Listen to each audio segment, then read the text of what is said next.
signing legislation that reforms marijuana.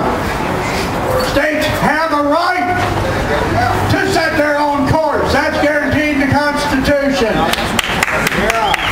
Some governors have stood up and they're signing Delaware, the home of Vice President Joe Biden, maybe the next medical marijuana state that'll give us 17 plus the District of Columbia. We're making progress.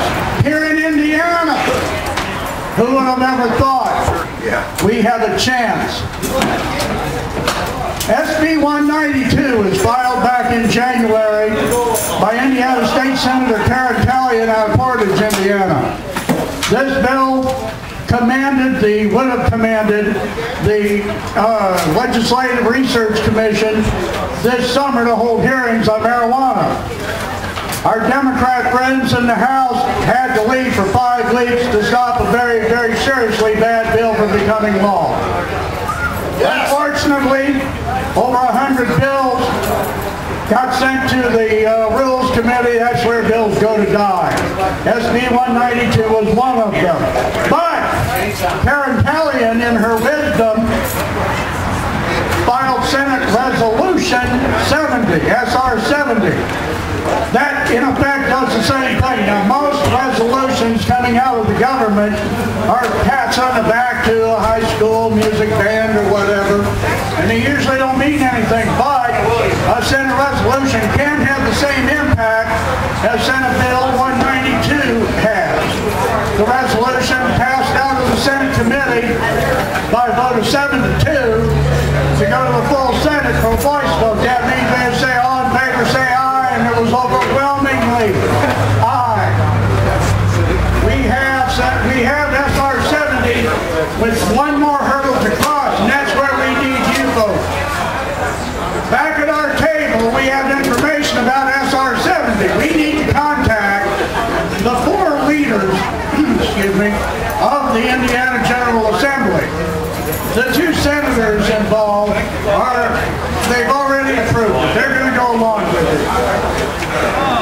Speaker of the Indiana House, Brian Bosma, Republican of Indianapolis, and former Speaker of the House, now Minority Leader, Pat Bauer, have to sign off on getting this commission to have hearings. We need to contact, in particular, Brian Bosma and urge him to at least let us have a seat at the table.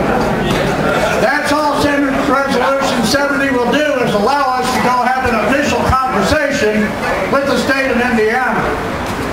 We need to convince them. Back at our table, we have a little sign back here that says SR 70 needs you right down here. We've got sample letters. I got nothing.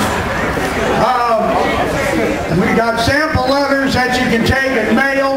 Email is just as effective.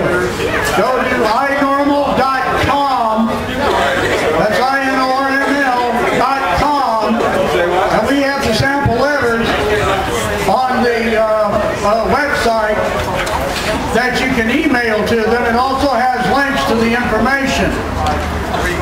We got Senate Bill 192 passed because we gave them a flood of emails supporting it. They had over 2,000 emails sent for Senate Bill 192. We need to do the same thing to Brian Bosma and Pat Bauer.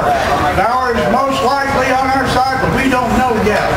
We have to make sure they know why SR 70 and why it's important that we have this seat at the table. Indiana spends $150 million every year locking up pot smokers.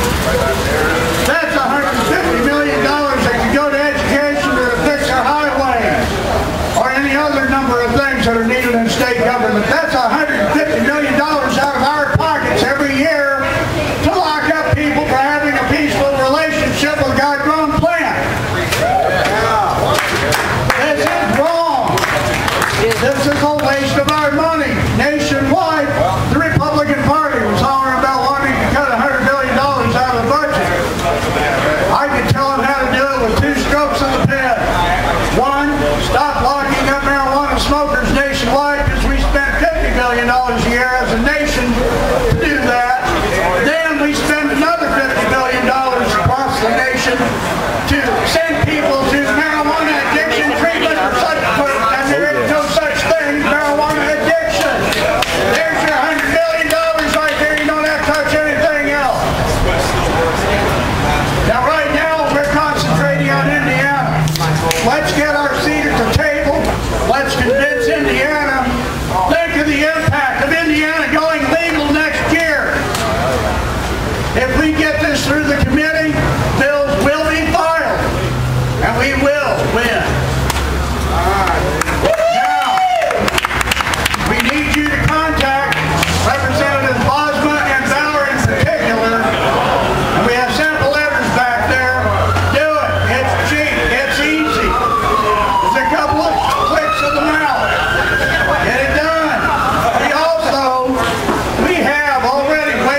It's going to cost some money to bring those folks in.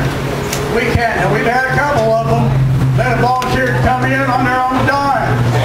That's not right. We need to at least cover their lodging or something. But a lot of these are going to cost us several $1,000s.